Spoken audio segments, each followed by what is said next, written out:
পরিষ্কার কথা, স্পষ্ট কথা, শুধু আওয়ামী লীগ নয়, এই জাতীয় যারাই আছেন, ইসলামকে রাজনৈতিক ভাবে দেখতে আপনাদের পছন্দ হয় না, পয়গাম শুনে রাখেন, বাংলাদেশে আপনাদেরকে আমরা বরদাস্ত করতে পারবো না।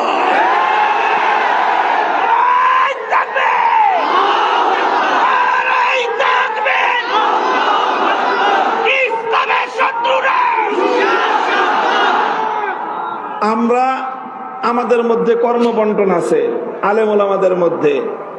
কেউ তালিমের কাজ করবে, শিক্ষকতার কাজ, এলেম শিখাবে। কেউ দাওয়াত এবং তাবলীগের কাজ করবে। কেউ তাজকিয়া এবং ইসলাহের কাজ করবে। আর কারো জিন্দগির মূল কাজ হবে ইসলামকে রাজনৈতিকভাবে বিজয়ী করা।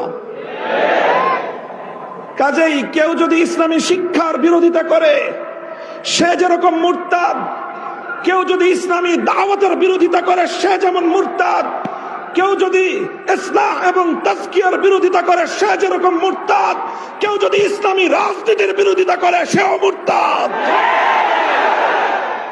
এই প্রশ্নে কোনো আপোষ নাই, কোনো আপোষ নাই। আওয়ামী লীগ আর আওয়ামী লীগকে দেখা দেখি মাঝে মাঝে বিএনপিও এই কথা বলার চেষ্টা করে, এই কথা বলার চেষ্টা করে যে রাজনীতিতে ধর্মের প্রবেশের কোনো সুযোগ নাই। এই কথা যদি তোমরা পরিবর্তন না করো, এই কথা যদি পরিবর্তন না করো, আগামী দিনে বাংলাদেশ তোমাদের ব্যাপারে একই সিদ্ধান্ত নেবে। মনে রেখো, ইসলামের বিজয়ের এক বাতাস প্রবাহিত হয়েছে। সেই বাতাস ইমারতে ইসলামিয়া কায়েম করেছে। সেই হাওয়ায় দুলতে দুলতে আমেরিকার নেতৃত্বাধীন পশ্চিমা জগৎ পরাজয় মেনে নিয়েছে। সেই বাতাসে দুলতে দুলতে হামাসের কাছে ইসরায়েল নতি স্বীকার করতে বাধ্য হবে। সেই হাওয়া বাংলার মাটিতে লেগেছে।